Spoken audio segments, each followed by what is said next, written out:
Hello મિત્રો, હું તમારો રોયલ ગૌતમ અને આજે આપણે આવી ગયા છીએ ભગવાન શ્રી કૃષ્ણની નગરી દ્વારકા.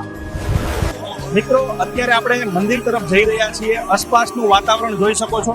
અહીં દરેક જગ્યાએ જય દ્વારકાધીશનો માહોલ છે. તો મિત્રો, હવે આપણે પહોંચી ગયા છીએ દ્વારકાધીશ મંદિર. મંદિરને સામેથી જોતા જ એક અલગ શાંતિ અનુભવાય છે. મિત્રો, અત્યારે આપણે ગોમતી ઘાટ પર છીએ. અહીંનો સનસેટ અને દરિયાનો નજારો ખરેખર દિલ જીતી લેવો છે.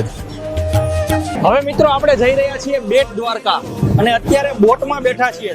આ બોટની મુસાફરી બહુ જ મજાની હોય છે. ચારે બાજુ તો મિત્રો, આપણે બેટ દ્વારકા પહોંચી ગયા છીએ. એવું માનવામાં આવે છે કે અહીં ભગવાન શ્રી કૃષ્ણ નિવાસ કરતા હતા. અહીંનું વાતાવરણ ખૂબ જ શાંત અને ભક્તિમય છે. મિત્રો, અત્યારે આપણે બેટ દ્વારકાના દરિયા કિનારે ફરી રહ્યા છીએ.